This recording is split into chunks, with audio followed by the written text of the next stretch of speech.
Bismillahirrahmanirrahim. Assalamualaikum warahmatullahi wabarakatuh.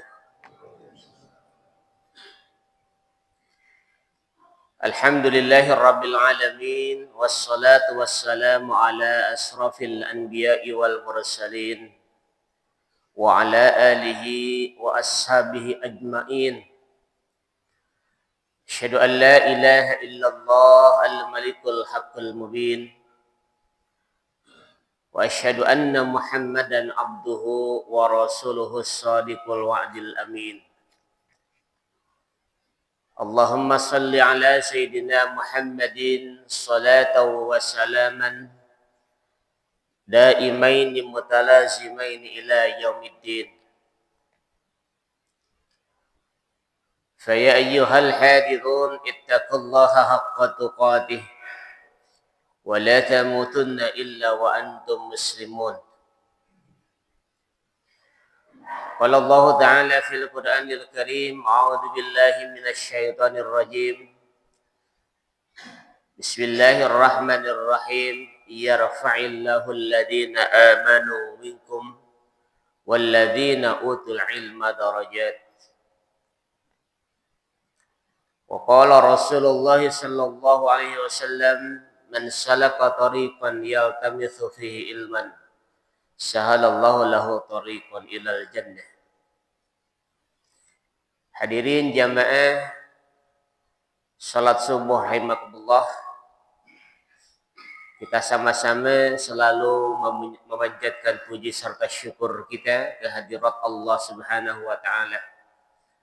Alhamdulillah atas berbagai nikmat yang Allah masih perkenankan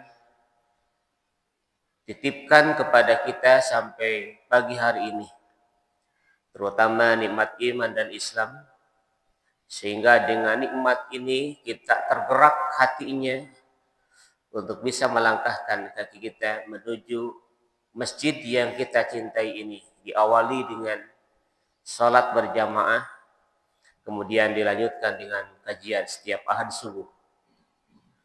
Nikmat sehat, nikmat sempat, nikmat panjang umur, alhamdulillah.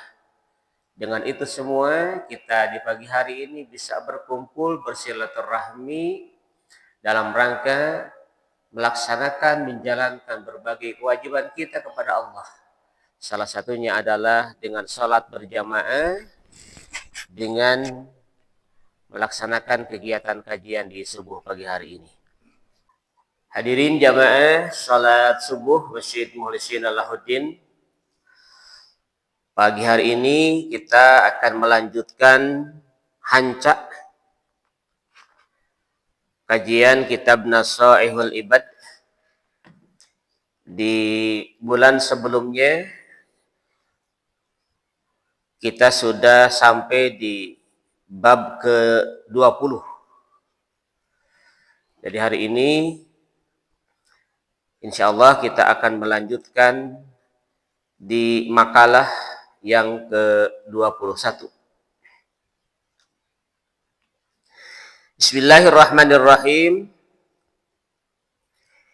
Ihtara ba'dul hukama'i arba'a kalimatin min arba'ati kutubin minat Taurati man radiya bima atahullahu ta'ala istaraha fid dunya wal akhirah. Wa minal injil man hadamas sahawati azza bid dunya wal akhirah. Wa minaz zabur man tafarrada anin nas najaa fid dunya wal akhirah. Wa minal qur'ani man hafidul lisana salima fid dunya wal akhirah. Hadirin rahimakumullah, di makalah yang ke-21 ini sebagian ahli hikmah mereka mengatakan ada 4 kalimat yang terdapat dalam 4 kitab. Saya ulangi, ada 4 kalimat yang terdapat di dalam kitab. Arba'u kalimatin min arba'ati kutubin. Ada 4 kalimat dari kitab-kitab Allah.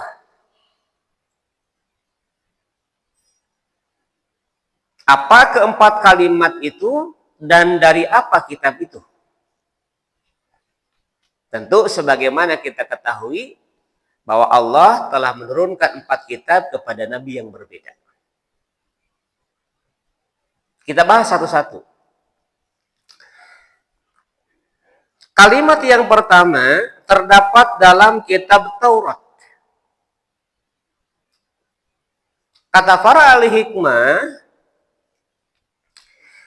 man radiya bima a'tahullahu ta'ala istaroha fid dunya wal akhirah.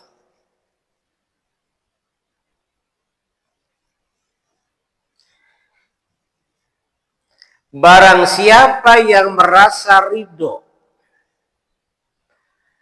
barang siapa yang merasa ikhlas, barang siapa yang merasa senang terhadap apa yang sudah Allah berikan kepada kita, apapun itu, ya, bisa nikmat ukhrawiyah, bisa nikmat diniyah, bisa nikmat alamah, bisa nikmat diniyah, bisa nikmat sihatiyah, bisa nikmat firagiyah, bisa nikmat maliyah, dan nikmat-nikmat yang lain yang jumlahnya ada 9. Apapun itu nikmatnya, apapun Allah yang berikan kepada kita, ya, kita terima dengan senang hati, kita terima dengan ikhlas, kita terima dengan ridho. Maka orang yang seperti itu, dalam kitab Taurat dijelaskan, istaroha fid dunya wal akhirah. A'tahullahu ta'ala istaroha fid dunya wal akhirah.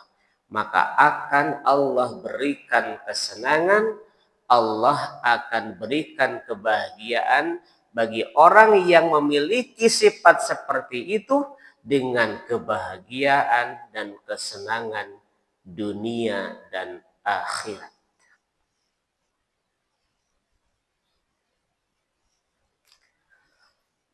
Hadirin rahimakumullah,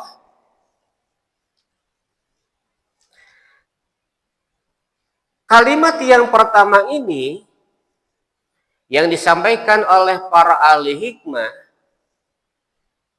yang terdapat di dalam Taurat ini adalah mengajarkan kepada kita bagaimana kita untuk memiliki sifat qanaah dan memiliki sifat ikhlas terhadap segala pemberian yang Allah telah berikan kepada kita.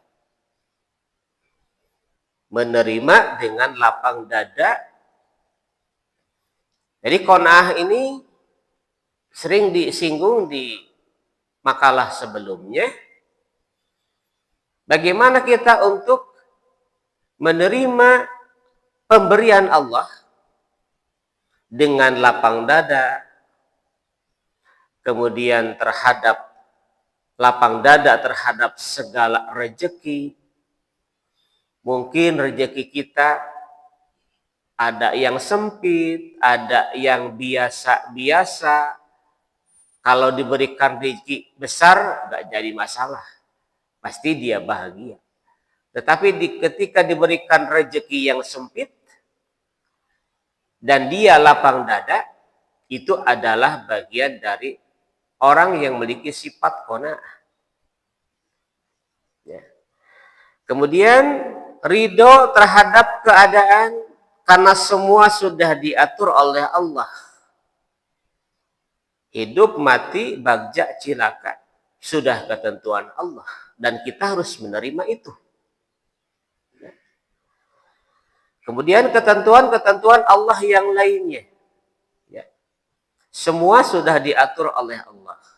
Rezeki, hidup kita, mati kita, jodoh kita, apapun yang Allah tentukan untuk diri kita, maka ketika kita ridho, ketika kita lapang dada, dan itu termasuk orang yang qanaah,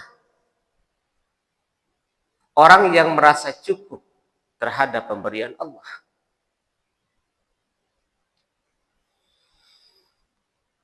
Hadirin rahimakumullah, apa maknanya dari kalimat pertama ini? Yang disampaikan oleh para ahli hikmah, ada beberapa makna. Yang pertama, maknanya adalah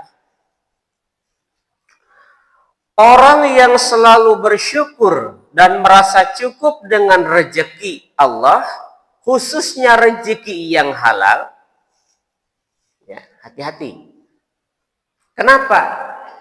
Ulama di sini menjelaskan rezeki yang halal, karena tidak semua orang diberikan rezeki yang halal.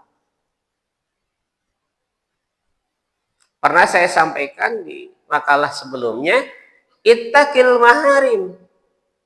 Jauhi hal-hal yang diharamkan. Salah satunya adalah rezeki yang haram. Jangan pernah kita mencari rezeki yang haram. Cari yang halal. Uang yang halal, makanan yang halal. Ya. Ittaqil maharim takun a'badan nas. Jauhi hal-hal yang diharamkan oleh Allah, maka kau niscaya akan menjadi orang yang paling pandai beribadah kepada Allah. Ini di makalah sebelumnya sudah disampaikan. Apa hubungannya antara menjaga rezeki atau nikmat atau apapun itu bentuknya? Bahwa kita harus mencari rezeki yang halal, tidak boleh mencari nikmat rezeki yang haram, sebab ada kaitannya dengan ibadah kita. Apa kaitannya? Dalam makalah sebelumnya, takun a'badan nas, maka engkau akan menjadi orang yang paling pandai beribadah. Artinya, betul atau tidak, maka silahkan dirasakan oleh masing-masing. Ketika diri kita, jasad kita, tubuh kita diasupi dengan rezeki, makanan yang haram, maka akan melahirkan efek yang negatif. Apa efeknya? Malas beribadah. Ketika kita malas beribadah, malas sholat, malas ngaji, malas tilawah, malas berzikir, introspeksi, ada apa dengan tubuh kita? Karena sesuatu darah daging kita yang ditumbuhkan dari rahim itu ada efek negatifnya. Secara psikologis pasti ada efek negatifnya. Kalau kita selalu menggunakan, memakai rezeki yang tidak baik, yang tidak halal, maka akan berpengaruh terhadap hati kita yang ujung-ujungnya sulit untuk menggerakkan hati kita untuk melaksanakan ibadah kepada Allah. Hartina, lamun orang termalas, boa-boa dina diri orang terdapat rezeki yang tidak halal. Karena kalau kita rezekinya halal, maka hati kita akan senantiasa mensupport fisik kita untuk menggerakkan, melaksanakan ibadah-ibadah kepada Allah. Ngaji na rajin, tilawah na ngaji rajin, berjamaah na rajin, zikir na rajin. Karena didorong oleh hati, karena hatinya bersih. Tapi kalau hati kitanya kotor karena kita ya tadi sering dikotori oleh hal-hal yang diharamkan oleh Allah, maka nukita fi qalbihi nuktatun saudaun, maka dalam hati kita akan ada bercak-bercak hitam. Bercak-bercak hitam itulah karena sesuatu yang kita makan adalah hal-hal yang haram, maka ketika hati sudah tertutup, sulit rasanya hati menggerakkan kepada hal-hal kebaikan. Kembali. Jadi makna dari kalimat yang pertama adalah orang yang selalu bersyukur dan merasa cukup dengan rezeki yang halal. Ingat. Ya. Kita merasa cukup dengan yang halal karena tidak sedikit orang halal mahese. Dia cari yang haram, maka dia tidak akan pernah merasakan rasa kecukupan atau sifat qanaah dalam dirinya. Maka akan mudah iri, mudah dengki kepada orang lain. Jadi kalau ada orang yang tidak merasa cukup, ya, dan melihat orang lain yang kadang rumput tetangga lebih indah, lebih hijau, ya, lahirlah iri, dengki. Ya, ketika orang lain diberikan nikmat yang banyak, padahal kita oleh Allah sudah diberikan nikmat yang cukup. Kalau tidak diberikan rasa nikmat yang cukup, itulah akhirnya timbullah rasa iri, dengki terhadap nikmat orang lain yang belum tentu nikmat orang lain itu halal. Yang penting pastikan apa yang kita dapatkan itu adalah harta yang halal dan kita harus merasa cukup terhadap nikmat itu, dan yang tidak kalah pentingnya syukuri apapun nikmat yang Allah berikan kepada kita. Itu kuncinya. Sebab kalau kita merasa kurang terus dan tidak pernah merasa cukup, ya wajar sih kita sebagai manusia ingin berkembang.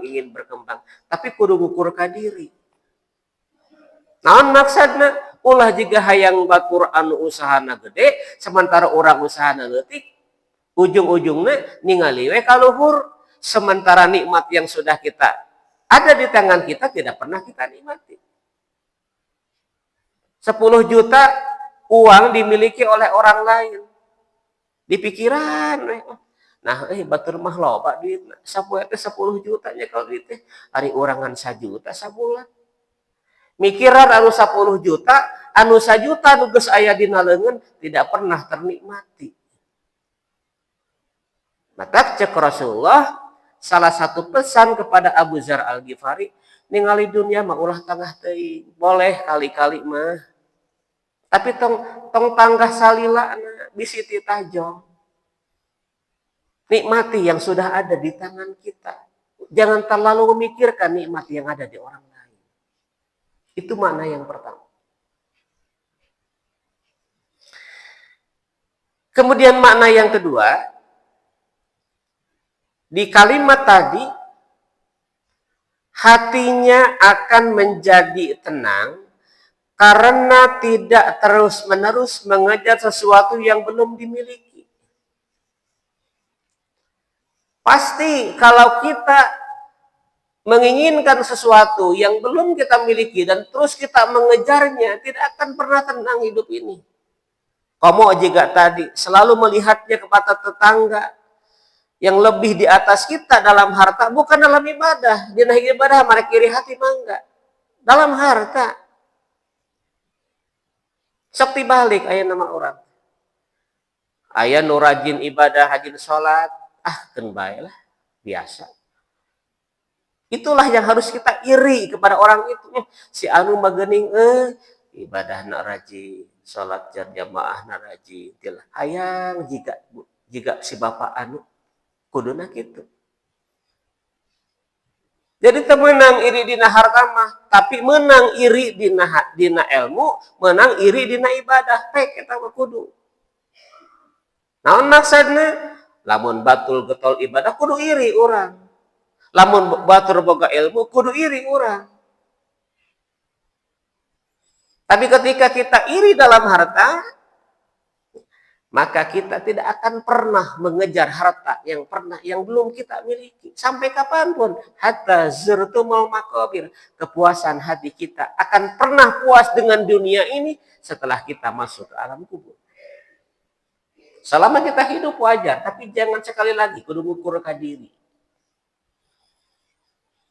Ya, ketika kita belum merasa puas, belum memiliki apa yang dimiliki orang lain, dan kita ingin mengejar itu, hati kita tidak akan pernah tenang. Kemudian, makna yang ketiga, kita harus tetap berusaha dan bekerja, tetapi hasilnya kita serahkan sepenuhnya kepada Allah. Konsep yang sangat logis. Kita diwajibkan tetap berikhtiar, tetap berusaha, tetap bekerja dengan maksimal sesuai dengan kemampuan kita. Selebihnya hasilnya kita serahkan kepada Allah. Sing yakin al-ujrah biqadril masaqat. Hasil proses tidak akan pernah mengkhianati hasil kita.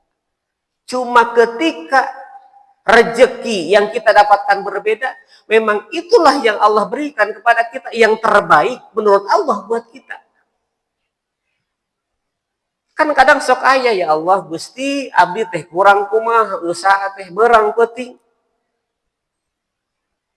Bahkan kadang sok ninggalkeun salat 5 waktu dina waktu-waktu sibuk mah. Tapi nah geuning dibere teh ngan sakieu, sok aya anu kitu.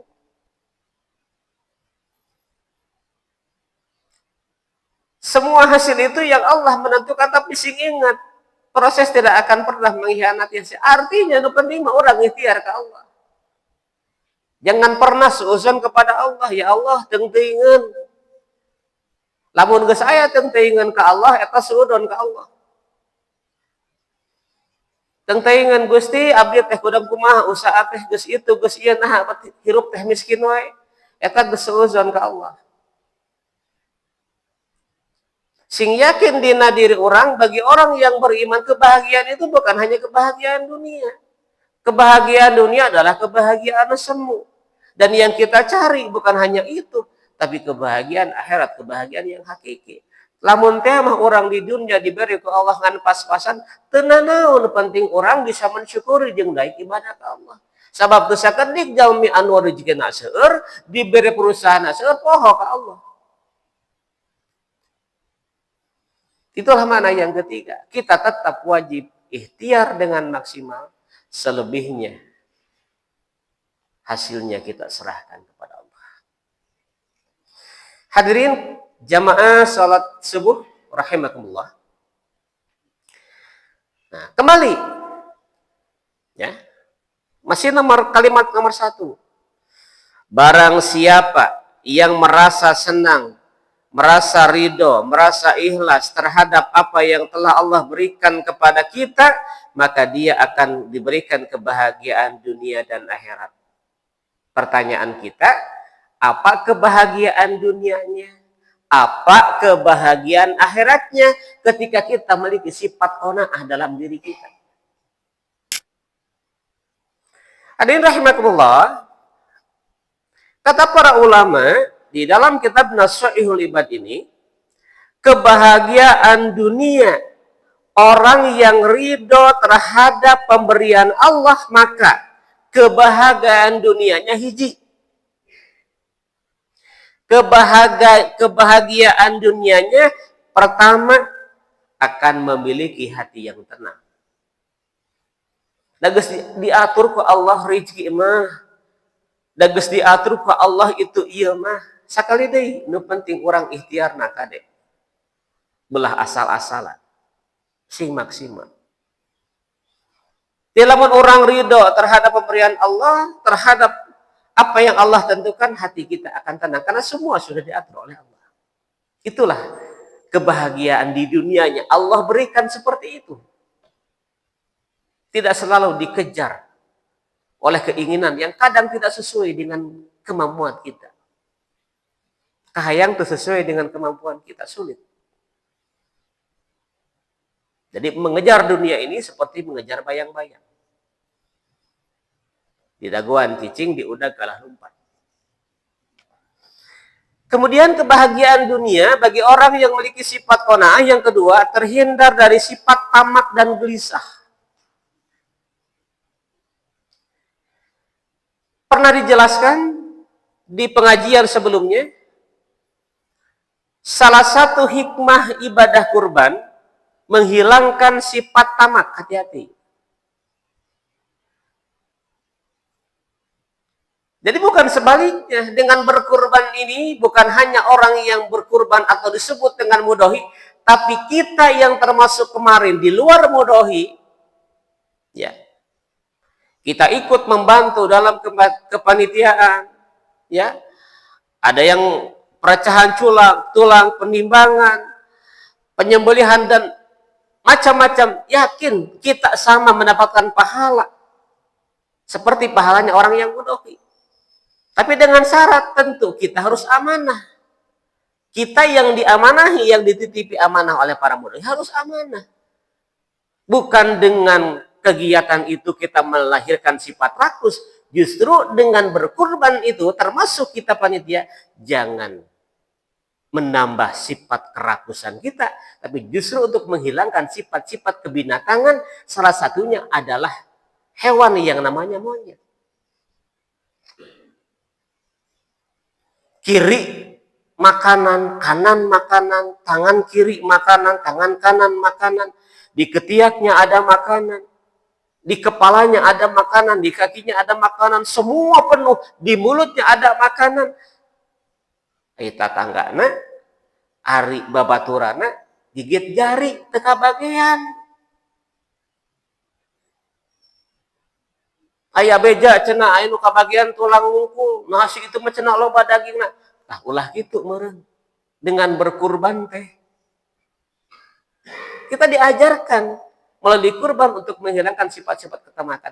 Nah, di penjelasan ini kebahagiaan dunia yang akan kita dapatkan bagi orang yang memiliki sifat qanaah terhindar dari sifat tamak. Dan ini ada dalam salah satu binatang. Kita jauhi Allah, mudah-mudahan diri kita dijauhkan dari sifat-sifat tamak seperti itu. Kebahagiaan lainnya yang ketiga bagi orang yang memiliki sifat qanaah adalah lebih mudah bersyukur atas nikmat Allah. Lebih mudah bersyukur. Ustadz memang sulit bersyukur teh, sakit orang rasakan, memang gampang. Tadi biasakan mah setong boroning kitu. Orang syukur lisan saja, lamun orang geus meunang nikmat ti Allah, tos tuang, tos kenging tuang anu raos, eut anu raos. Tong jauh-jauh syukur lisan heula, ucapkeun alhamdulillah, kan kadang sok poho. Apapun termasuk syukur, lamun teu dibiasakeun hese. Maka dengan sifat qanaah ini, bagaimana kita memiliki lebih memiliki hati yang mudah bersyukur kepada Allah. Kan syukur teh aya tilu. Hiji al-i'tiraf. Naon al-i'tiraf teh? Kudu kenal jeung anu mere nikmat. Saha nu mere nikmat? Lain dunungan urang. Lain tina pagawean urang teh eta mah wasilah mungkul. Ti saha atuh? Ti Allah. Jadi sok poho kanu mere nikmat teh. Matak cek Imam Asyibli mah haqiqatus syukri ru'yatul mun'im la ru'yatun nikmah. Hakikat syukur teh ulah ningali nikmatna, tingali saha nu mere nikmat. Pasihan tuangeun anu raos, leueuteun anu raos. Ulah ningali tuangeun leueuteunana tapi tingali hakikatna saha nu mere nikmat eta, ingat ka Allah. Maka cek keterangan ida a'taqallahu syai'an, lamun orang dipanjihan sesuatu ku Allah, apapun itu nikmatnya, fatandur ladzi manil ladzi atoka, perhatikan saha nu mere eta nikmat. Nu kaduana memuji bersyukur teh kasaha ka Allah dan nu gaduh puji mah Allah. Minimal tadi syukur dengan lisan teh ucapkan alhamdulillah ketika kita diberikan nikmat oleh Allah. Kepira gampang, tapi tidak semua bisa melakukan itu dan itu butuh proses. Karena hesena orang ucapkan alhamdulillah, tapi tidak semua bisa melakukan itu dan itu harus dibiasakan. Ya. Kemudian yang ketiga, syukur itu adalah sarful abdi jami'a ma an'amallahu ilaihi li ajri. Orang yang bersyukur adalah orang yang menggunakan nikmat Allah sesuai jeung kahayang Allah. Naon atuh kahayang Allah? Gunakeun eta nikmat teh keur ibadah. Lamun orang dititipi nikmat ku Allah tapi tidak digunakan untuk sesuai dengan kehendak Allah, kan teu sakedik jalmi anu rezekina seueur, anu hartana seueur teu pernah dipakai ibadah ka Allah. Hanya untuk kesenangan dunia mungkul. Gunakan sebagian untuk kenikmatan. Nikmat itu untuk sesuai dengan kehendak Allah. Gunakan untuk hal-hal yang baik. Jika salah satu hikmah kurban teh nyaeta kita untuk belajar ikhlas. Ikhlaskan sebagian harta kita untuk berkurban di jalan Allah melalui penyembelihan hewan kurban. Hadirin rahimakumullah,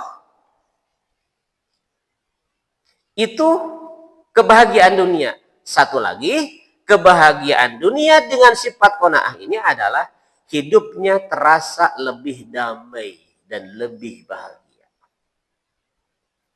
Teu sakedik jalmi anu hartana pas-pasan tapi keluargana sakinah, mawadah, warohmah, anak-anaknya soleh, keluarganya runut. Tapi teu sakedik jalmi anu sagala aya hartana seueur, buru dijuru, buru dipantau, karayah di tengah iman, tapi rumah tanggana tidak pernah ada rasa sakinah mawadah dalam dirinya. Padahal kurang naon. Harta seueur, duit seueur, rumah ageng, kendaraan sae, tapi tidak jadi jaminan. Tidak jadi jaminan mendatangkan ketenangan. Karena sumber ketenangan bukan harta, tapi sumber ketenangan adalah hati, yang hati ini datangnya dari Allah.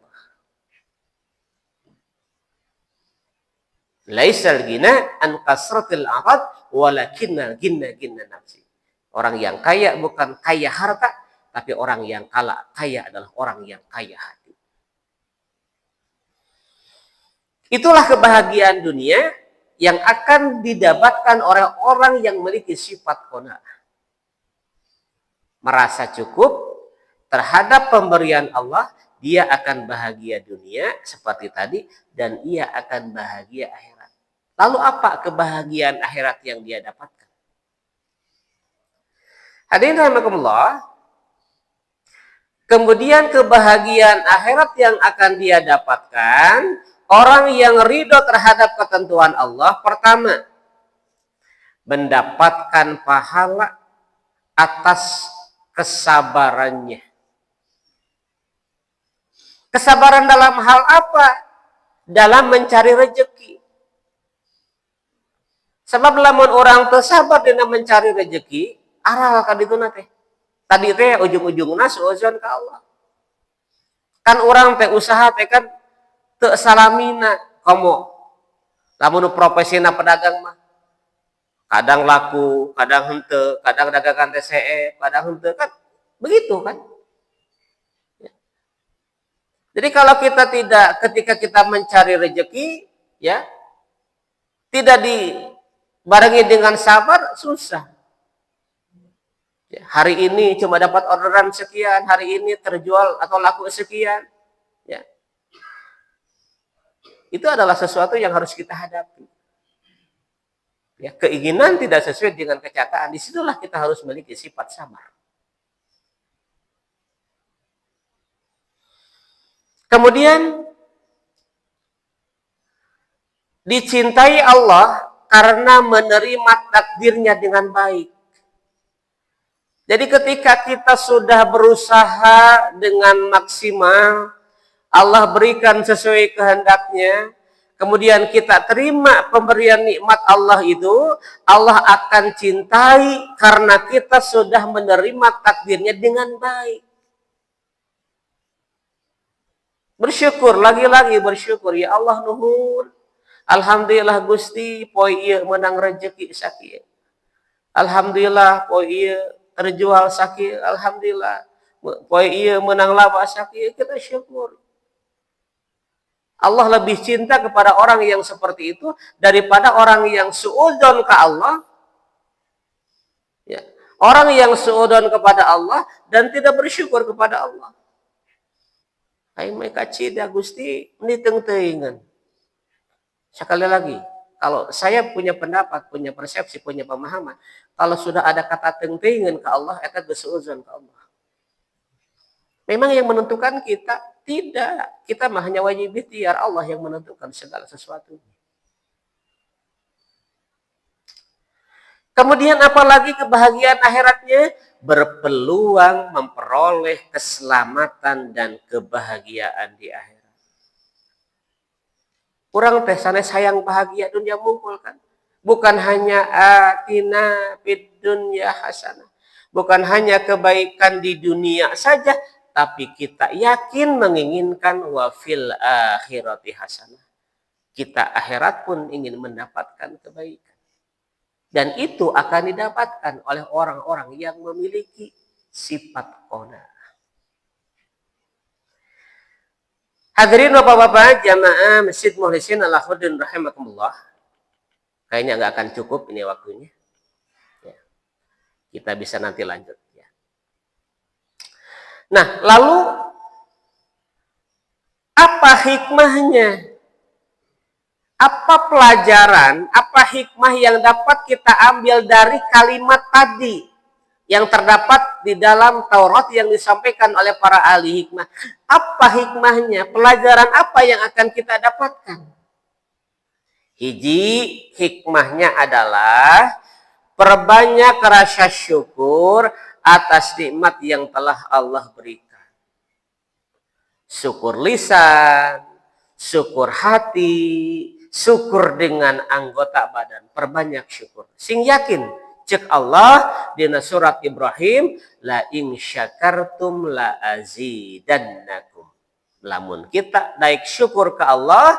Syukur nama bisa dengan lisan. Bisa dengan hati. Bisa dengan anggota tubuh kita. Maka akan ditambah oleh Allah. Ya. Jadi syukuran itu. Ya, ketika sering kita melakukan syukuran apapun, ya, ada syukuran walimatul haj, saudara kita yang berangkat haji, ada yang syukuran walimatul akikah, anak kita lahir kita ekahkan, ada yang syukuran walimatul nikah, menikahkan kita syukuran, ya. Pak Agus beberapa minggu yang lalu syukuran ya dengan mengucapkan alhamdulillah, berdoa, membaca Al-Qur'an ya. Bang Dr. Adi kemarin syukuran rumah walimatul wakiro ya, berdoa mengundang ibu-ibu. Itu bagian dari syukur lisan kita kepada Allah. Perbanyak rasa syukur itu apapun nikmatnya. Itu hikmah yang pertama. Yang kedua, punten. Jangan pernah membandingkan diri kita secara berlebihan dengan orang lain. Membandingkan kemampuan, membandingkan visi, membandingkan keluarga, membandingkan materi. Kalau membandingkan dalam upaya untuk mensupport kita supaya lebih baik, mangga silahkan. Tapi jangan pernah membanding-bandingkan secara berlebihan. Yang ujungnya akan kembali kepada diri kita. Saya ulangi. Jangan pernah membandingkan secara berlebihan diri kita dengan orang lain. Membandingkan fisik, membandingkan keluarga, membandingkan harta kekayaan, membandingkan pangkat jabatan. Hese, mal bisa.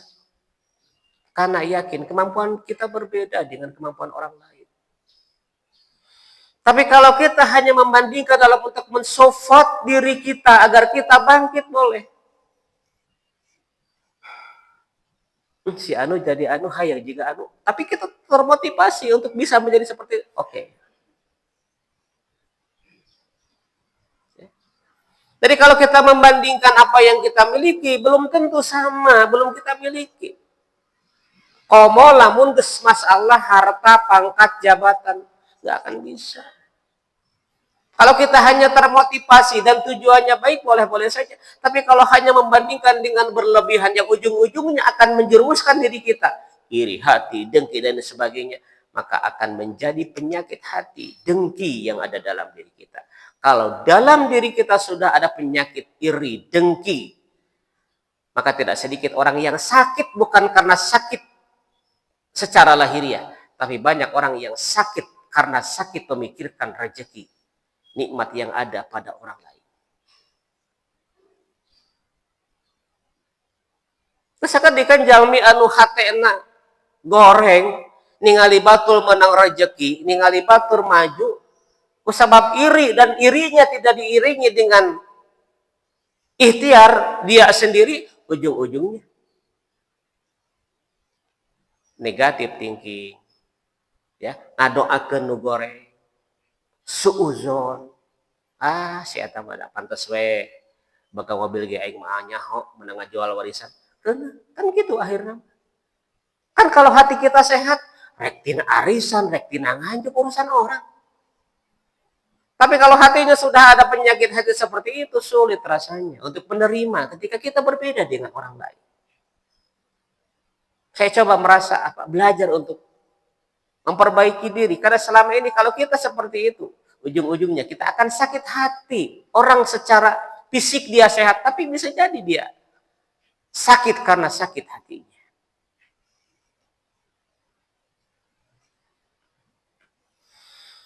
Kemudian hikmah yang ketiga, tetap berusaha secara maksimal, namun menerima dengan ikhlas. Wah, luar biasa.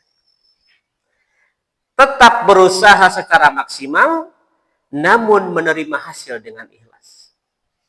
Nih kata-kata hari ini. Tetap berusaha secara maksimal, namun menerima hasil dengan ikhlas. Kalau kita tidak ikhlas, ya sulit. Karena yang menentukan bukan kita. Kita hanya wajib ikhtiar. Selebihnya kita bertawakal kepada Allah. Kemudian hikmah yang keempat, yakin bahwa Allah memberikan yang terbaik sesuai dengan kebutuhan hambanya. Nah, bapak-bapak, ana ingradhani abdi. Hati-hati. Allah itu sesuai dengan prasangka kita. Kadang cek orang hade, cek Allah belum tentu hade, atau sebaliknya. Tapi saya meyakini cek Allah hade, pasti hade. Contoh, orang teh hayang boga duit 10 juta, sapoe teh ku Allah ngan dibere 1 juta. Cek orang mah tah, tadi teh jeung teuingeun urang teh ikhtiar teh bebeakan, nah ku Allah teh bere sakitu. Tapi sing yakin itulah yang terbaik cek saha, cek Allah lain cek urang. Kan sok itu sebagian jalmi teh. Ya. Yakin bahwa Allah memberikan yang terbaik sesuai dengan kebutuhan hambanya. Allah beres sakitu teh meureun, itulah yang terbaik cek Allah lain cek urang. Sabab kahayang orang sok beda jeung kahayang Allah. Cek Allah teh meureun, maneh mah lamun sapoe ku urang dibere 5 juta, lamun cek Allah maneh bakal sombong, maneh bakal poho salat kitu meureun cek Allah, teh bisa jadi. Kan sekedik orang yang sekali lagi tidak sedikit orang yang berlimpah harta, anu cek urang mah kurang naon deui hirup teh. Imah alus, kendaraan alus, pagawean gaji gede, naon deui sih menikah hese-hese teuing ibadah teh, menikah hese-hese teuing ngaji teh, menikah hese-hese teuing dikir Allah teh baca Quran teh, kan cek urang mah kitu. Kan tapi teu kitu. Taku Allah temporan maneh mah wayahna tadi beres sakitu. Supaya naon, supaya tenang hati maneh, supaya aya sempat maneh ka masjid, supaya aya kesempatan maneh keur ngaji. Lamun dibere gede bisa jadi maneh poho ka Allah, teu daek ngaji, teu daek salat, teu daek berjamaah. Itulah makna hikmah yang kita dapatkan dari kalimat yang pertama yang disampaikan oleh para ahli hikmah. Insya Allah kalau kita ridho, ikhlas, menerima apapun yang Allah berikan kepada Allah, maka akan Allah berikan kebahagiaan dunia dan akhirat. Kebahagiaan dunianya seperti tadi, dan kebahagiaan akhiratnya seperti yang sudah disampaikan. Hadirin rahimakumullah, masih panjang, mungkin cukup satu dulu, ya. Insya Allah 3 lagi. Yang kedua disampaikan ada dalam kitab Injil, yang ketiga dalam kitab Taurat, yang keempat di dalam Al-Quran. Mudah-mudahan di kesempatan lain bisa kita lanjutkan, dan ini memotivasi saya khususnya, terutama juga untuk kita semua. Mudah-mudahan hidup ini apa sih yang kita cari, apa yang kita kejar. Kita harus mentafakuri diri kita agar kita bisa menyelamatkan diri kita. Sebab kalau bukan kita yang menyelamatkan diri kita, belum tentu orang lain bisa membantu menyelamatkan kita. Yuk kita sama-sama ku angkusakum wa ahlikum naro. Kita jaga sama-sama diri kita, keluarga kita dari siksa api neraka. Amin ya Allah ya Rabbal alamin. Insyaallah di lain kesempatan kita lanjutkan di makalah yang ke-21 ini. Mudah-mudahan Allah berikan kesehatan, Allah berikan panjang umur, Allah berikan keberkahan hidup. Mudah-mudahan sisa usia kita, Allah berikan kita kemampuan untuk senantiasa beribadah kepada Allah. Dan mudah-mudahan kalaupun seandainya kita diwafatkan oleh Allah, mudah-mudahan wafatnya dalam keadaan husnul khotimah. Amin ya rabbal alamin. Allahumma salli ala Muhammad habibina, syafi'ina wa karimina wa dhuhrina wa maulana Muhammad. Salim radhiyallahu tabaraka wa ta'ala kulli sadatina ashabi rasulillahi ajmain. آمين يا رب العالمين. حمد الشاكرين، حمد الناعمين، حمد الذاكرين، حمدا يوافي نعمه ويكافي مجيده. يا ربنا لك الحمد كما ينبغي لجلال وجهك الكريم وعظيم سلطانك. اللهم إنا نسألك علما نافعا وعملا متقابلا ورزقا حلالا واسعا طيبا مباركا ونافعا في الدين والدنيا والآخرة إنك على كل شيء قدير. رب انفعنا بما علمتنا، رب علمنا الذي ينفعنا، رب فقهنا وفقه أهلنا وقربتي لنا في ديننا. ربنا آتنا في الدنيا حسنة وفي الآخرة حسنة وقنا عذاب النار. سبحان ربك رب العزة عما يصفون والسلام على المرسلين والحمد لله رب العالمين. نسألك الإجابة. الفاتحة. أعوذ بالله من الشيطان الرجيم. بسم الله الرحمن الرحيم. الحمد لله رب العالمين الرحمن الرحيم مالك يوم الدين. إياك نعبد وإياك نستعين اهدنا الصراط المستقيم صراط الذين أنعمت عليهم غير المغضوب عليهم ولا الضالين. Hatur nuhun. Terima kasih atas perhatiannya. Mohon maaf atas segala kekurangannya. Billahi taufiq wal hidayah. Assalamualaikum warahmatullahi wabarakatuh.